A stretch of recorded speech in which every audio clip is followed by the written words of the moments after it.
In a park at night, a mysterious man in a hat walks alone down a pathway. Just then, a voice calls out to him, and he turns around, a little startled by the call. A drunk man appears and invites the guy in the suit to a wrestling match. With that, the old man offers a gold bracelet if he can win the bet. The man in the hat gives a little smirk and says it would be rude to refuse such an offer. The older man smiles, thinking he's got it made, but he has no idea what's coming. Then, the drunk man grabs the protagonist and says it's going to be fun to wrestle him. But the other man grabs his clothes and says that if he can't take him down. At that, his hand tightens its grip on the poor guy's clothes, who can't even imagine the danger. The guy in the suit plants his feet on the ground and prepares to show his true strength. He then throws the drunk man to the ground with impressive ease. After taking him down, the man in the hat pulls a talisman from his pocket, and then he sticks the paper on his opponent's forehead, who is left completely confused. Soon after, the object begins to glow brightly in front of everyone. The man on the ground transforms into a giant, muscular monster. The creature is confused and wonders why it transformed. Then the young man in the suit calls him sir, in a very serious tone.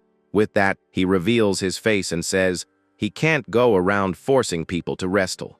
An emblem of a moon with a star is shown glowing.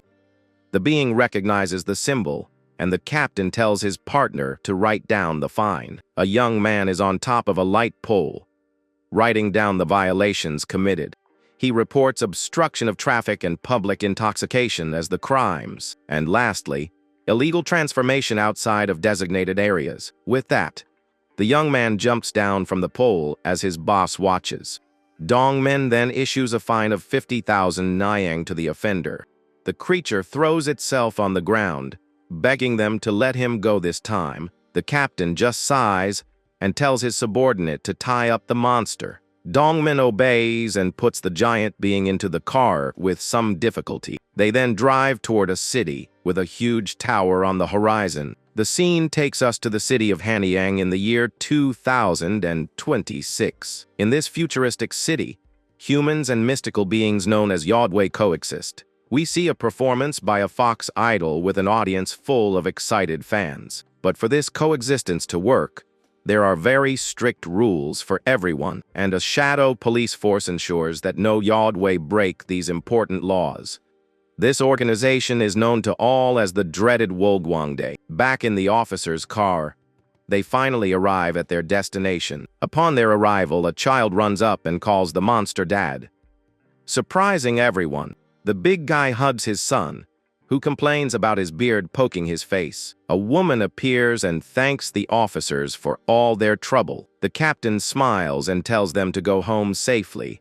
As they are now leaving, the family waves goodbye to the officers, while the wife scolds her husband. With the job done, the pair of officers drive away from the scene in their car. On the way, the boss comments that he's been seeing a lot of mixed species families. Dongmin replies that it's thanks to the Dokkaevi king and also the human king. The young man says that despite the unstable peace, there have been no major incidents.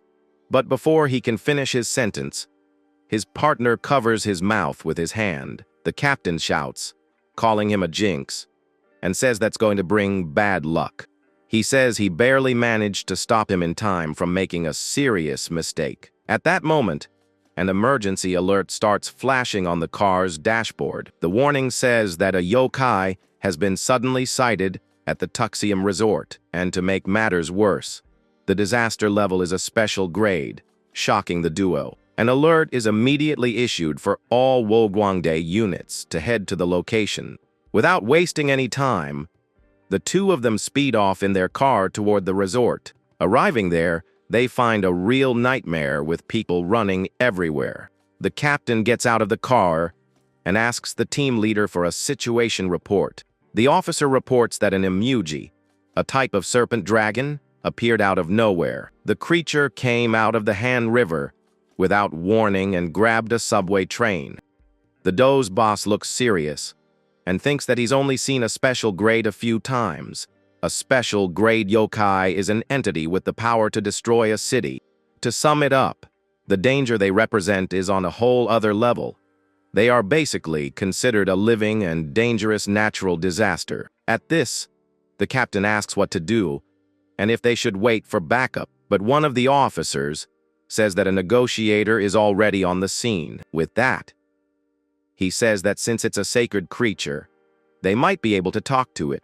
The negotiator then shouts laws at the giant monster through a megaphone. The Doe's boss thinks this idea of talking to the beast is completely insane. He states that it's a death wish, and the man realizes the danger. The giant serpent then attacks with its tail, destroying everything around it. Next, the creature roars furiously, showing its enormous fangs. Soon after, it slams the ground hard, raising a cloud of dust. The monster charges at high speed toward the officers and civilians. A girl with pointed ears screams in fear as she sees the creature approaching. The officer tries to evacuate the civilians, while the emoji attack alert sounds. Suddenly, the captain cites a crime response law.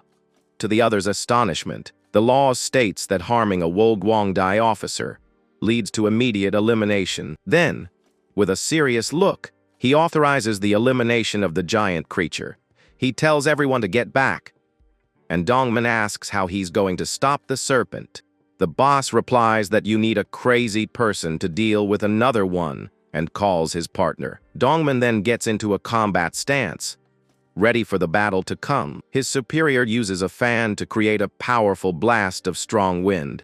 With that, he launches his partner through the air toward the monster. The other officer gets scared, but the captain tells him not to worry. He explains that despite his appearance, Dongman is stronger than he looks.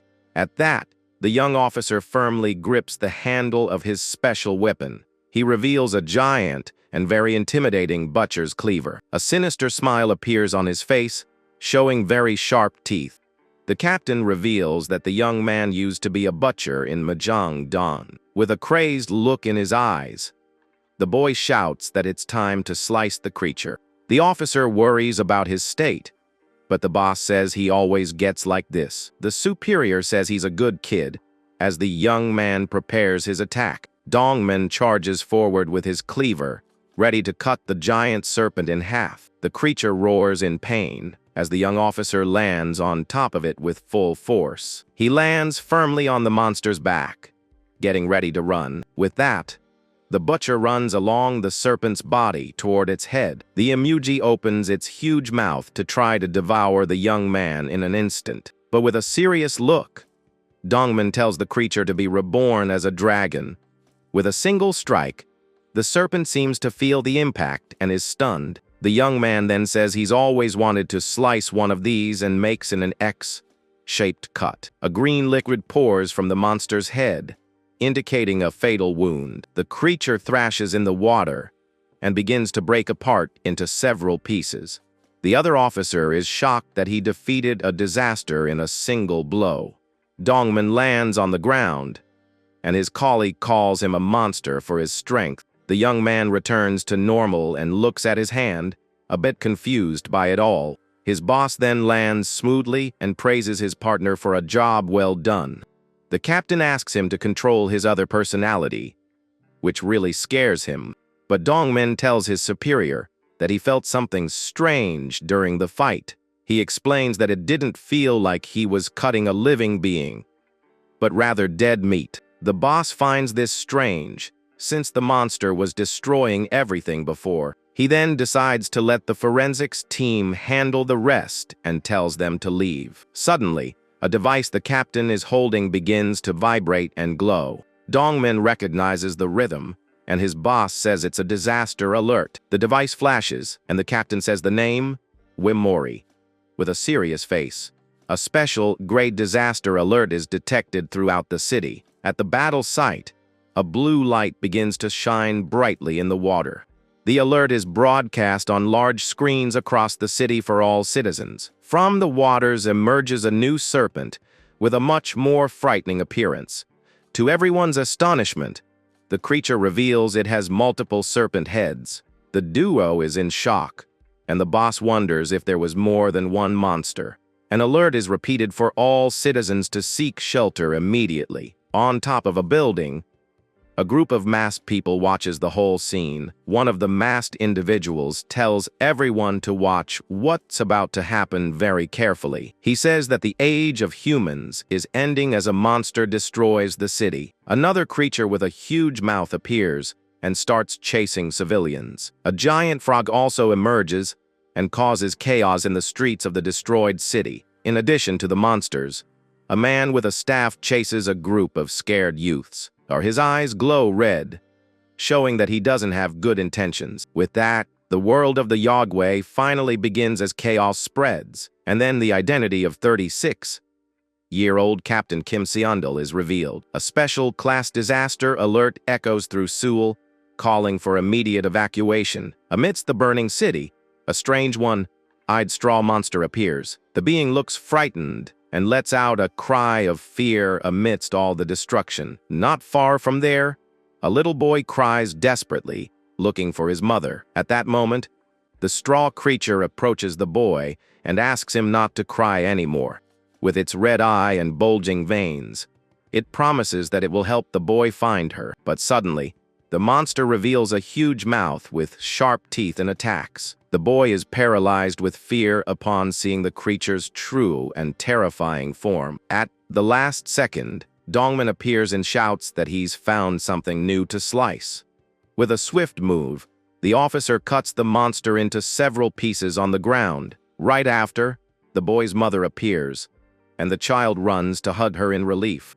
The captain approaches his partner and asks if he got hurt in the fight. Dongmin replies that he's fine, and the boss says he wasn't talking to him. His superior complains that he was actually worried about the tax-funded uniform.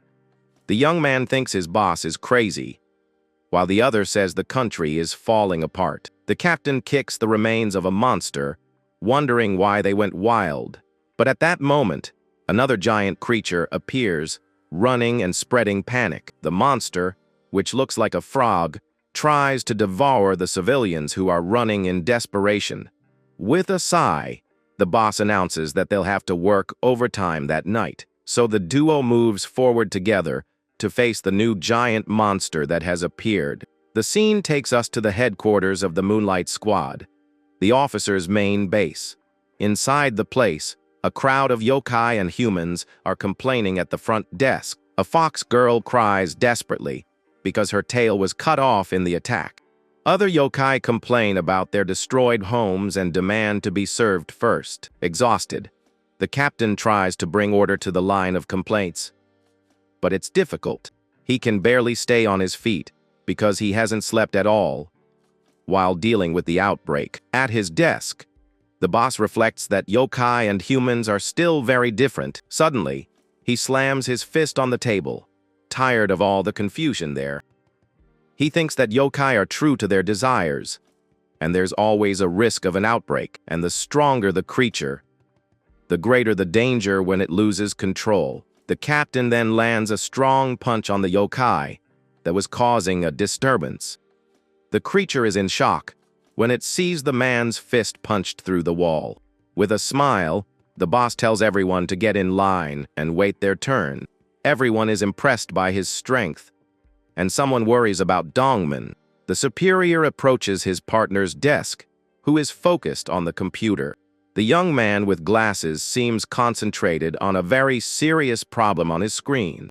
But in reality, he was just playing Minesweeper and thought there was nothing else he could do. His boss gets furious and smacks him on the head for not investigating the victims. Dongmin complains and says he was just resting a bit after he finished. The captain calls him a brat and tells him to show what he investigated right away. The screen shows that the yokai outbreak had only 10 cases of injuries. The superior finds this strange, as a monster like that alone usually causes an evacuation. He then asks if the report is correct, and the other calls him illiterate. Angrily, the boss grabs his partner by the collar for being so insolent, but a loud voice calls both of their names, interrupting their fight. A large, muscular man appears and seems to be the boss of everyone there. The new captain tells them to head out because they've received an important call. Next, the scene changes to them driving down a street full of restaurants. They arrive at a tonkatsu place,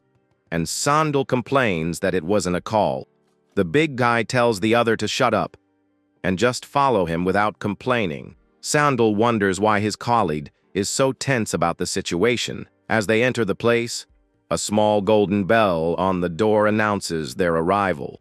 The restaurant is full, and an employee greets them very warmly. A cook approaches to take them to their seats and write down their order. The muscular captain orders an iced and hot pineapple mint latte. Sando finds the order very strange for a place that sells tonkatsu.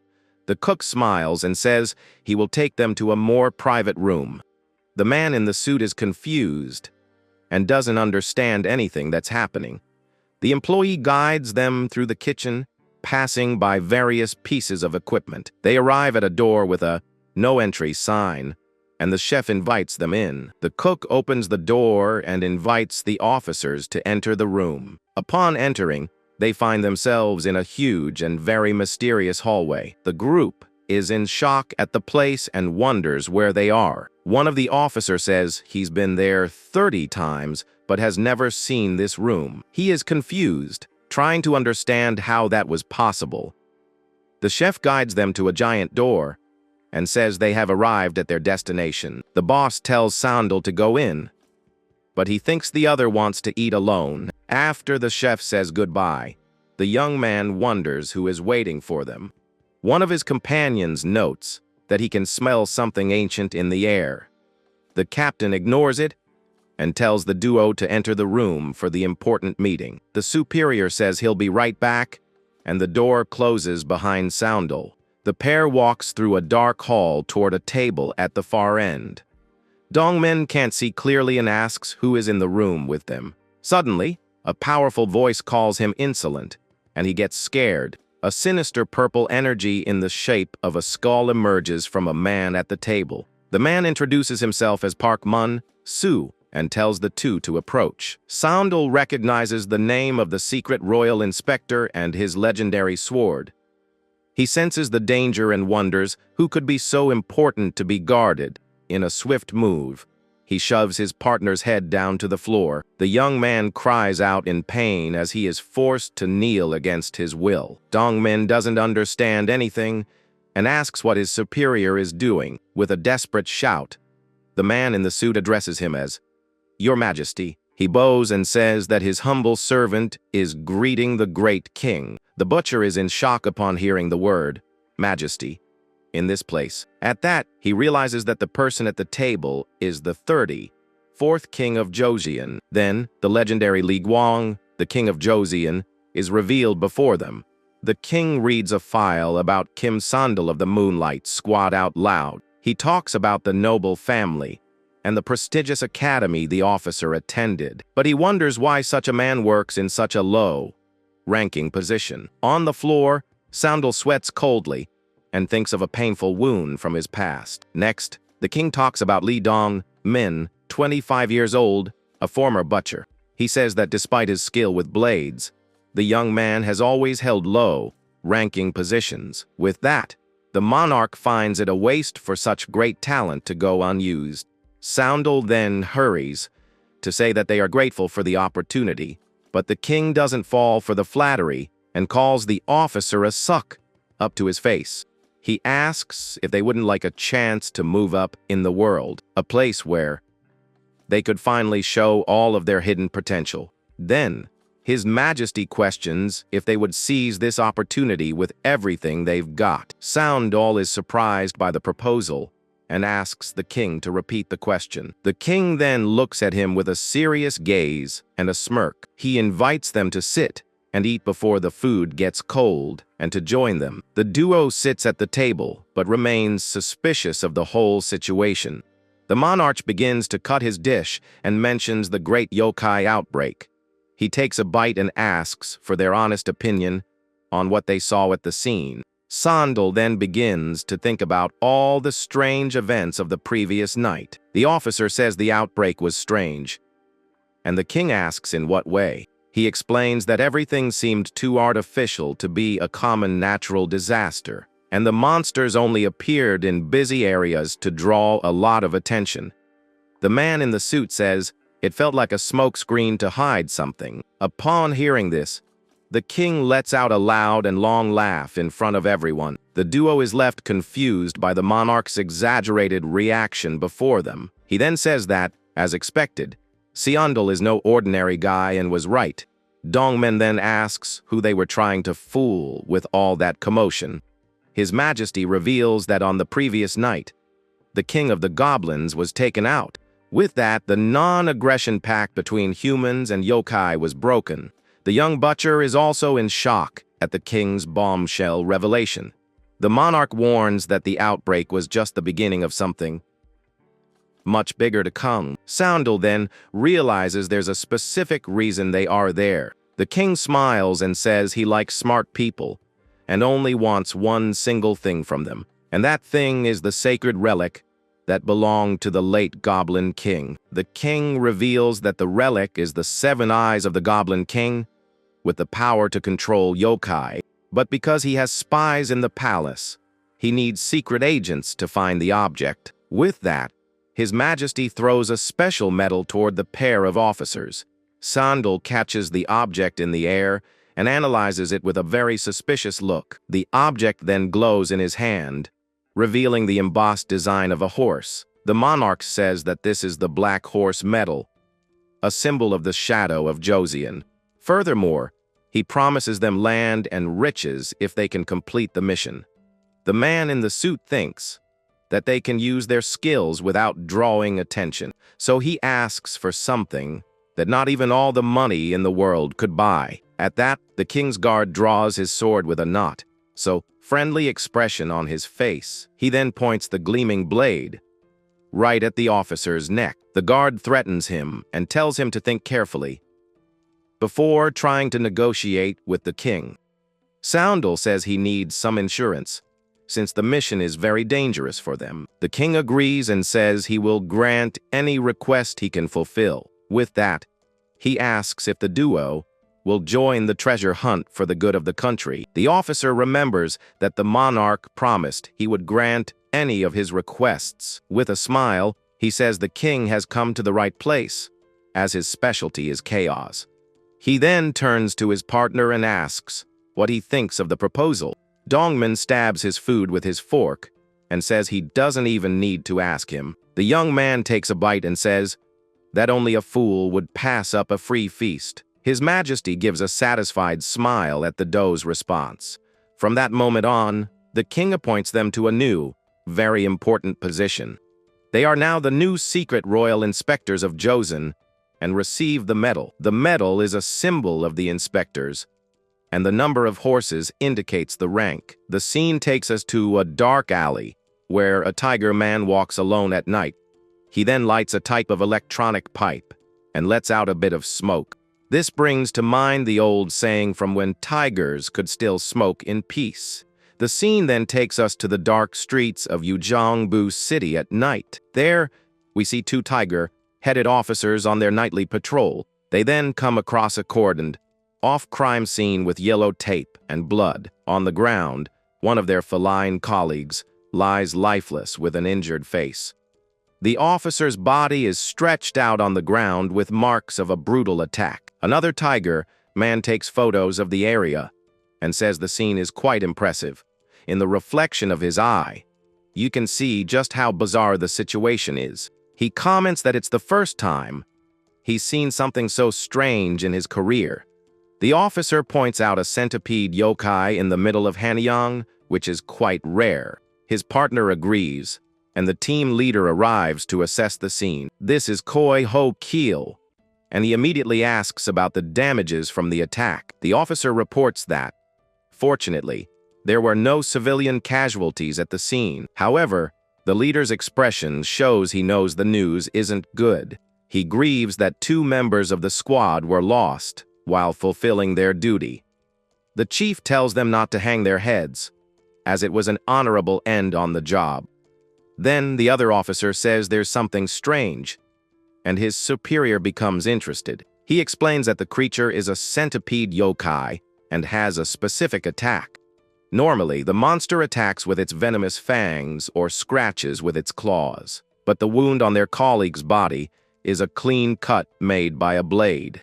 The leader repeats the information about the blade wound with great seriousness. With that, he says he'll take a look and uses his electronic pipe. The tiger man then blows out smoke that transforms into blue snakes.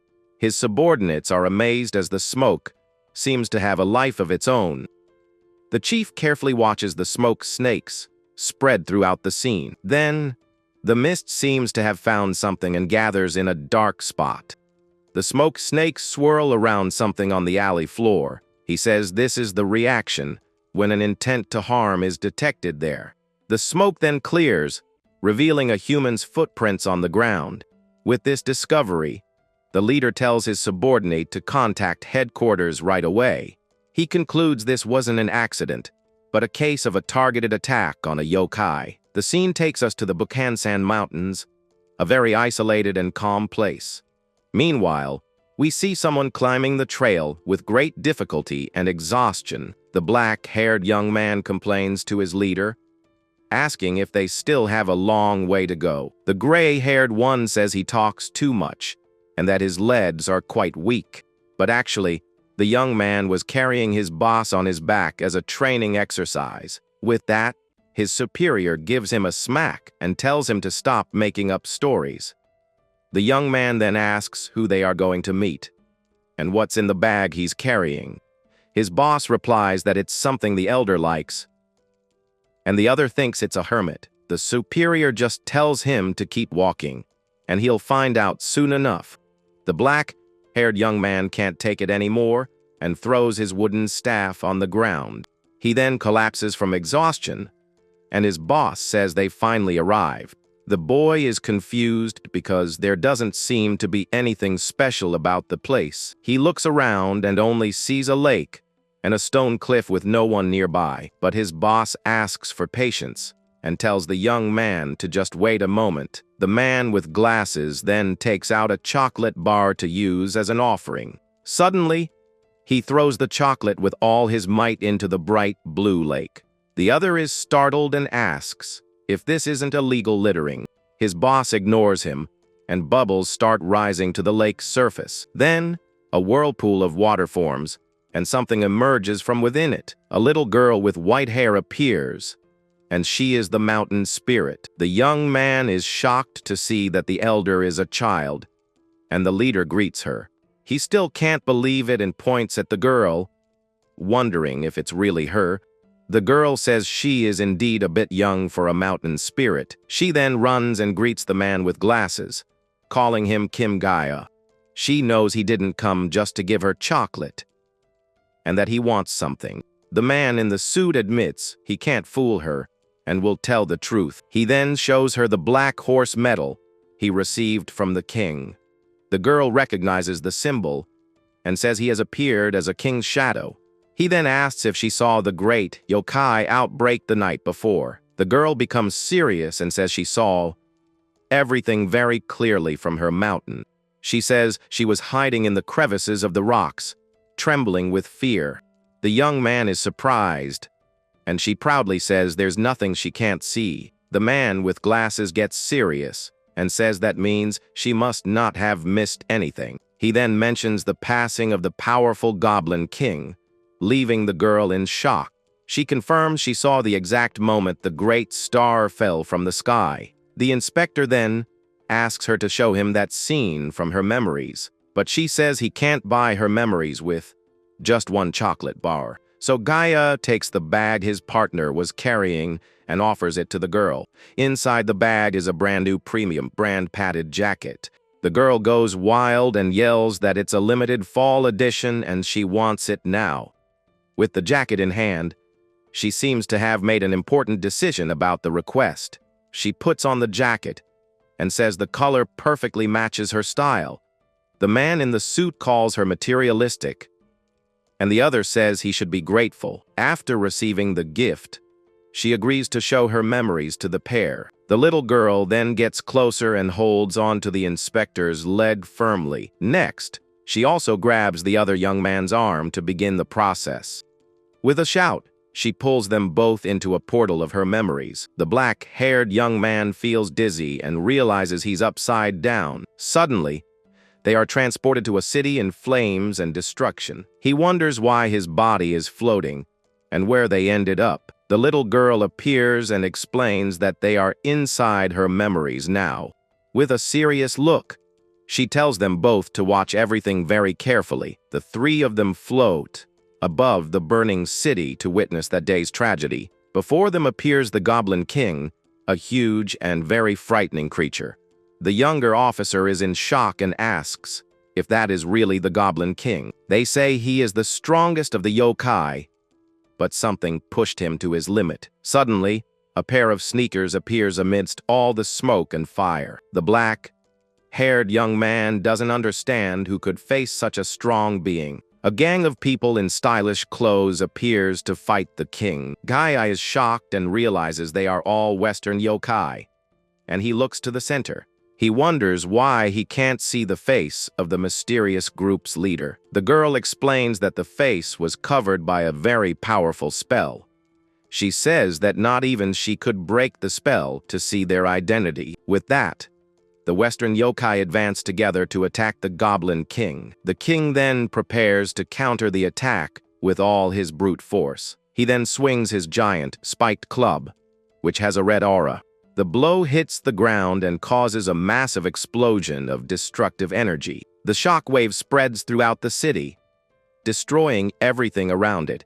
A pillar of red light rises to the heavens, showing the Goblin King's power. The younger officer is shocked by the force and says one hit cleared the area. The Western yokai are thrown far away but manage to recover in mid-air. A werewolf lunges with its claws at the king in a swift attack, but the Goblin King manages to block the wolf's attack with his strong arm. He holds his club firmly, preparing to overpower his enemy. The king then attacks the werewolf that is biting his arm without mercy. The creature tries to dodge, but the club's strike is fast and very powerful. However, a mummy appears and blocks the attack with a purple energy barrier. The mummy is thrown back, but manages to save the werewolf from the finishing blow. With its bandaged hands, the mummy prepares a new purple energy spell. The Goblin King's 7 eyes glow intensely with power and fury. Then the big-hatted yokai steps forward to join the fight against the king. He cracks his knuckles and prepares to throw a punch with all his might. His fist glows with energy, and he lands a devastating blow on the Goblin King. The punch hits the king square in the face with a very powerful impact. A red shockwave spreads from the force of the yokai's blow. The king is thrown far away and rolls across the ground from the force of the punch. Even injured, the king gets up and faces his opponents with hatred in his eyes. The gang of Western yokai gathers to face the weakened Goblin King. Suddenly, a vampire appears behind them with a sinister smile on his face. The Goblin King's eyes show that he is in a very difficult situation. Suddenly, the sound of an attack echoes through the burning city, putting everyone on alert. Gaia worries that the relic has fallen into the wrong hands, but the girl tells him to watch everything. Even injured and at a disadvantage, the Goblin King refuses to give up the fight. Then the mysterious leader approaches, holding his staff with a cold gaze. The man in the hat slowly extends his hand toward the king's face. His target seems to be one of the 7 jeweled eyes on his mask. In an act of fury, the Goblin King bares his teeth and prepares for the worst. Suddenly, a massive explosion of golden light erupts from his body. With that, the 7 jeweled eyes on his mask begin to shatter one by one. The relics and his club are sent flying by the force of the explosion. A great pillar of light rises to the heavens, and the energy throws everyone far away. Gaia explains that the king shattered the 7 relics and scattered them across the world. The monarch did this in his final act, so his enemies couldn't get them. The leader of the Western yokai just watches the scene without showing any reaction. With a final defiant breath, the Goblin King finally fades away. Even with the king defeated, the leader strikes him with his purple energy staff. The vision ends abruptly, and the two are thrown back into the blue lake. The younger officer is out of breath and wonders if just 5 of them took him down. Gaia becomes very serious, as he didn't expect them to be so strong. He has a vision of Joseon in flames if the relics fall into the wrong hands. With that in mind, the man in the suit decides he will stop them at all costs. He then turns to the girl floating in the water and calls her Spirit. The inspector asks her for the location of the nearest fallen relic. The girl then thinks for a moment to remember the item's exact location. Her eyes seem to see everything, and she quickly finds the place in her memories. With a smile, she says the closest place is the famous Tiger's Cave. Without wasting any time, Gaia starts to get out of the water, repeating the place's name. He knows it's a race, and he needs to find the relic before his enemies do. The Tiger's Cave is home to a yokai who has lived in peace with humans for 10 years. The scene then takes us to a city district during the dark night. In the Tiger's Cave, an injured beast man says they had a peace treaty with the humans.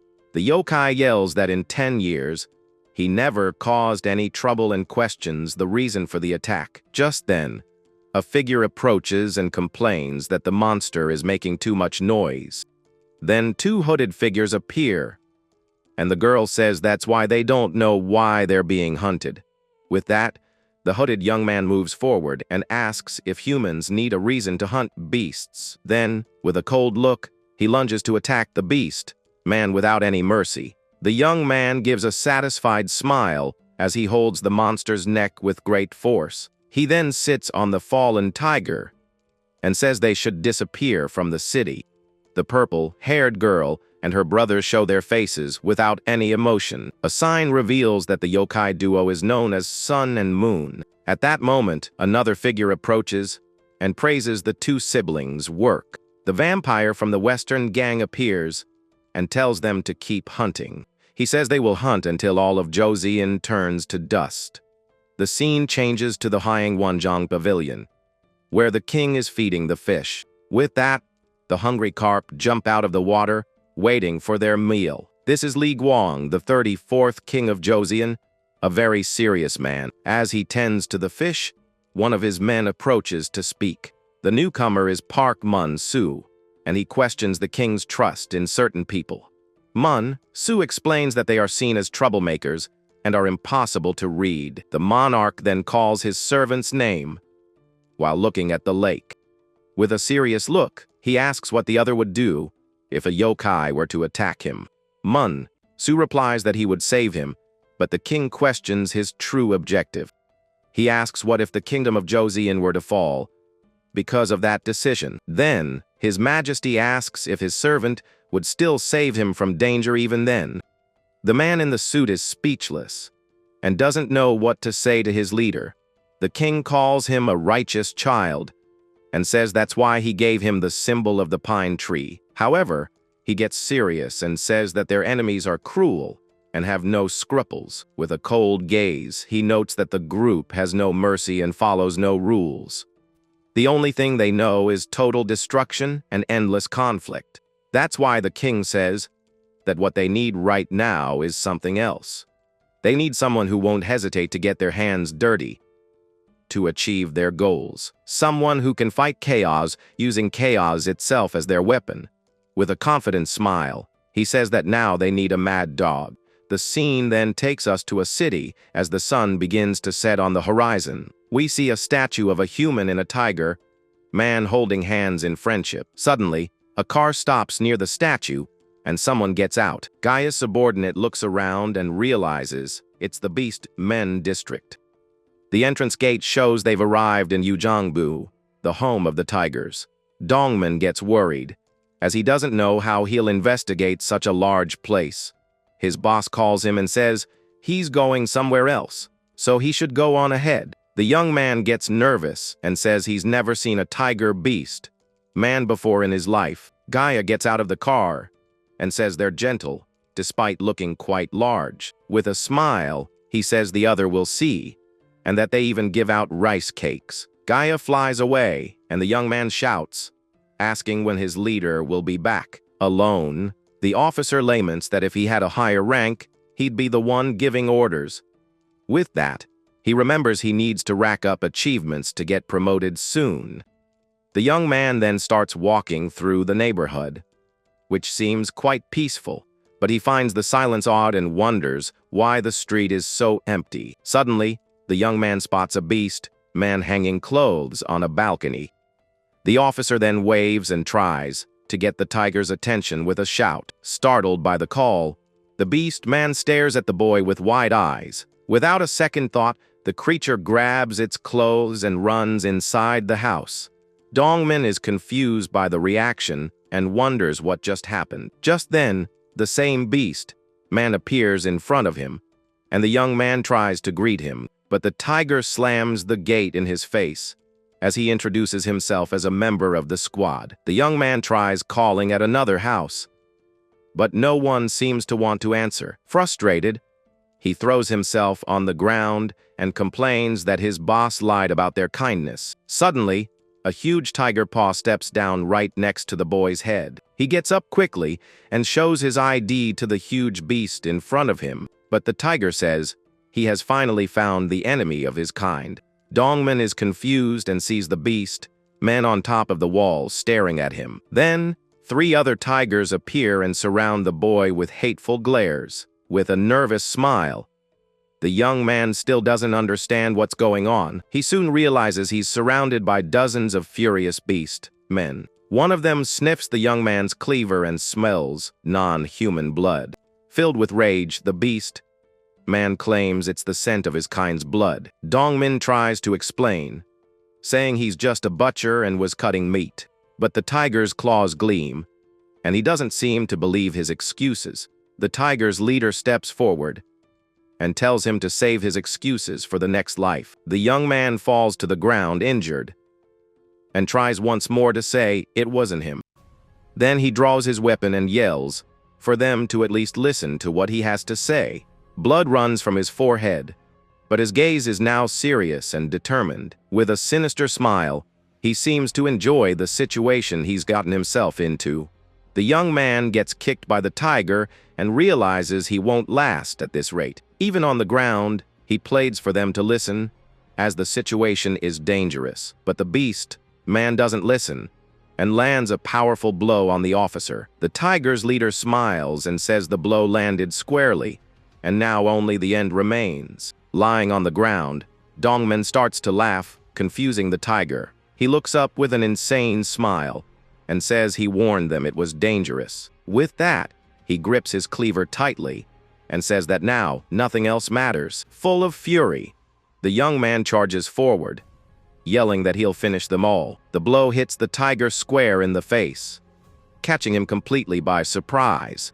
The force of the attack was so great that the beast man closes his eyes from the impact. But when he opens his eyes, he notices something strange and becomes very scared. The cleaver's blade stopped inches from his face for no apparent reason. Dongmin trembles and tries to calm down, as his opponent is a civilian and not an enemy.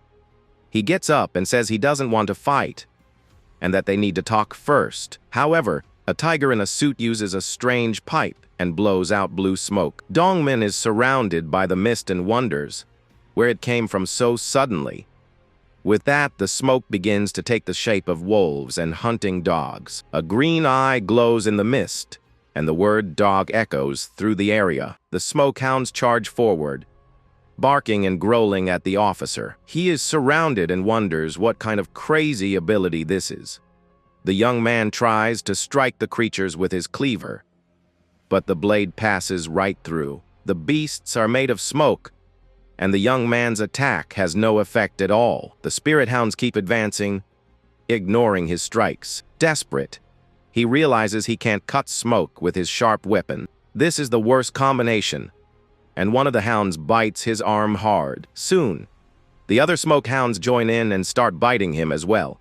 The tiger's leader watches the scene, and Dongmin yells, asking who is there. The beast man in the suit introduces himself as Koi Hokiel and tells the young man to stop. The smoke begins to choke the young man, who feels his breathing fail. Suddenly, a voice asks if this isn't a rather rude way to treat a guest. With a fan, a white-haired man dispels the smoke and saves the officer. The young man yells at his savior, who was buying talismans until now. At that, the tiger's leader faces them, and the man in the suit recognizes him immediately. The beast in the suit shows its claws and prepares to attack the newcomer. He then charges with impressive speed toward the man with glasses. The tiger leaps and tries to land a powerful blow on the man in the white suit. Dongmin is terrified and yells for his leader, who seems to be in danger. But the man in the suit just faces him with a calm and very serene gaze. Suddenly, he grabs the tiger in a very tight bear hug. The younger officer is completely confused about what is happening. The scene then takes us to a rather fancy rib restaurant. On the table, a huge portion of grilled ribs is being prepared over charcoal. The beast man apologizes and says that for a moment, he mistook him for someone else. Sitting at the table, Dongmin complains that he told them he wasn't the culprit. His boss ignores the complaint and eats the rib without a care in the world. The tiger's leader asks the reason for his friend's unexpected visit. The man with glasses says he's looking for something and asks about the recent troubles. At this, the beast man gets serious and his claws tap on the metal table. He reveals that recently, there has been a case of serial yokai passings. The most shocking part is that, according to the investigation, the culprits are humans. The officer is shocked to learn that humans are hunting the beast men. His leader wonders if they held some kind of grudge against someone. The beast man explains that they have many lingering resentments from the past. The young man gets nervous and asks his boss to read the room before speaking. He then asks how his leader knows the beast man, since they don't seem like friends. The tiger's leader reveals that the two of them trained together at the same camp. At first, he hated the man with glasses because he was from the Crow group. The young man gets curious and asks what this so-called Crow group is. His boss explains that it's a mercenary group that would sell out the country for money. They have no loyalty or cause and are just scum who seek profit. The young man gives a thumbs up and says the word "scoom" fits him perfectly. Then he steals the meat from his boss, who complains about his subordinate's attitude. The man with glasses eats and asks the tiger if he has any leads on the culprits. With that, the beast man takes a piece of black cloth from inside his coat. He says this is the only piece of evidence found at the scene of the attacks. The squad leader analyzes the fabric and notices a red pattern on it. With a shocked look, he recognizes the symbol as the mark of the crows. A vision shows a man with the same symbol on his back amidst several fallen bodies. Back at the restaurant, the beast man asks for his old friend's opinion. Sandal says he's eaten enough and that now it's time to do his part. He then uses one of his talismans to summon something in a puff of black smoke. From the smoke, a creature with sharp claws and a leather jacket emerges. A mole man with sunglasses and a bandana appears, greeting the man. He introduces himself as the leader of the tunnels and says the weather is great for digging. This is Joseon's greatest tracker, with an incredible sense of smell and poor eyesight. Sandal says he's eaten enough, and that now it's time to do his part. He then uses one of his talismans to summon something in a puff of black smoke. From the smoke, a creature with sharp claws and a leather jacket emerges. A mole man with sunglasses and a bandana appears, greeting the man. He introduces himself as the leader of the tunnels and says the weather is great for digging. This is Joseon's greatest tracker, with an incredible sense of smell and poor eyesight. The man with glasses asks the creature to track the owner of the piece of cloth. The mole then sniffs the fabric and says the scent belongs to a bad group. With a serious look, he turns and asks if the payment for the service is ready. Dongmin then offers a plate of ribs to the creature as payment. But the mole gets angry and throws the food away, hitting the officer in the face. He yells, asking if they think he's some stray dog, and shows his phone. The man with glasses makes the transfer, and the mole complains about current prices. The younger officer doubts it's possible to find someone with just a piece of fabric. The creature then stops his foot hard on the ground and confirms that it is indeed possible. With a golden aura, he explains that the ground never lies to him. He feels the vibrations of footsteps and the scent that has soaked into the dust. With the payment confirmed, he gets ready to start his dirty work. The mole man then dives into the floor and starts digging a hole. In seconds, he disappears from sight, leaving a hole in the middle of the restaurant. The tiger asks if it's safe to send him alone, and the other says he has some insurance. With that, the squad leader shows a special talisman he bought. His subordinate notices it's the same amulet, and he explains that they are linked. As long as he has the paper, he can see everything, no matter where the mole is. The scene takes us to a dark, deserted street in the middle of the night in the city. We see an arcade called Jongsi Arcade that seems to be open late. Inside, a white-haired man plays desperately, asking for one more chance. But the game screen shows that he has been mercilessly defeated once again. The player, who is a yokai, gets furious and punches the machine, complaining about the game. Then two hooded figures approach and say that's not how you play the game. With a lollipop in her mouth, a hooded girl confirms what was said. She then turns and calls to her brother, who is cleaning a huge knife. The white-haired young man looks at her with a sharp, serious gaze. The yokai asks if they will join his side after the job is done. The boy replies that as soon as the tiger hunt is over, they're in.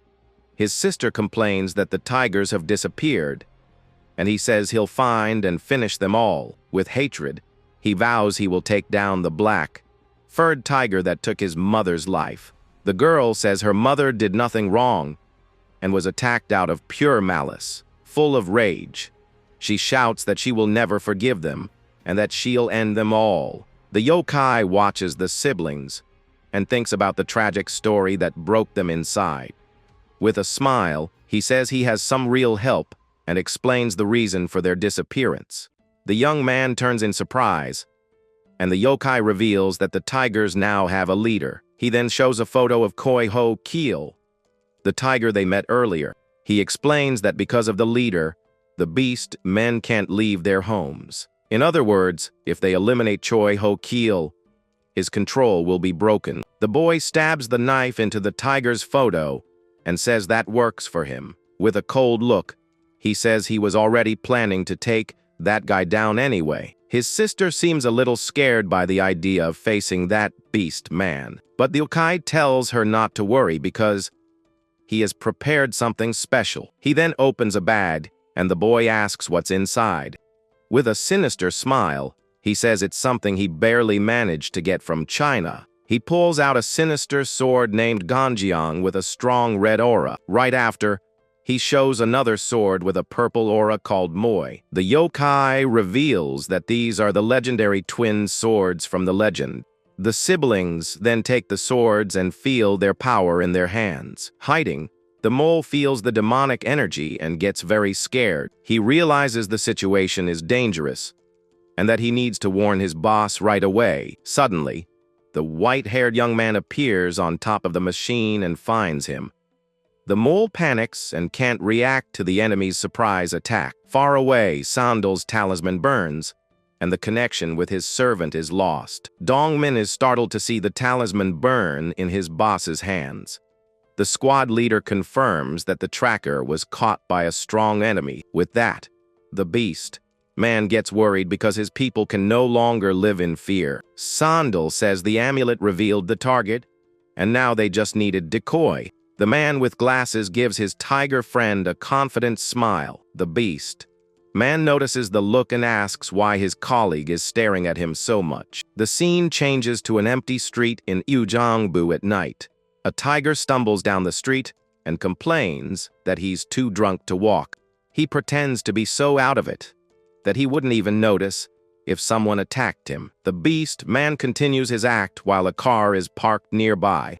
Inside the vehicle, Dongman complains that the decoy plan is too obvious, but his boss shushes him and warns that the enemies have just arrived. From the top of a building, the siblings watch the decoy and comment on the tiger's fur. The beast stops pretending and shouts, asking who is hiding in the shadows. The young man steps forward and says he'll use the beast's hide to make winter clothes. The boy's sword glows with a red aura of intense flames. The fire attack flies toward the tiger, who is confused by the situation. With that, the creature dodges and realizes they are the sun and moon siblings. The girl appears with a smile and says she missed the beast man. She shows her sword moy with a purple aura and a psychotic look. The girl then mocks him and asks if he didn't already know they were there. The tiger confirms it and pulls a strange syringe from his pocket. He then reveals that he knows their reputation for taking down anyone for money. The creature injects the substance into his mouth and blows out a dense blue smoke. The mist begins to take on strange and frightening shapes in the air. The beast man says he will end their cycle of hatred right then and there. The smoke then transforms into a troop of spirit monkeys ready to fight. The siblings face the new enemies with their demonic swords in hand. The tiger challenges them to a fight, and the battle is finally about to begin for real. Dongmin asks if they should help, but his boss says it's not necessary. Sandal explains that physical attacks don't work against the blue smoke. The white-haired young man attacks with his sword, but the strikes have no effect. In the car, Dongmin cheers and says the smoke always regenerates, but he notices that the smoke monkeys are catching fire and not healing. The boy understands that the flames from his sword are the weakness of that technique. The beast man is shocked to see his ability overcome so easily. With that, the sibling sees the opportunity and move in to attack the tiger head-on. An encyclopedia explains that vampires are monsters that drink blood and are strong.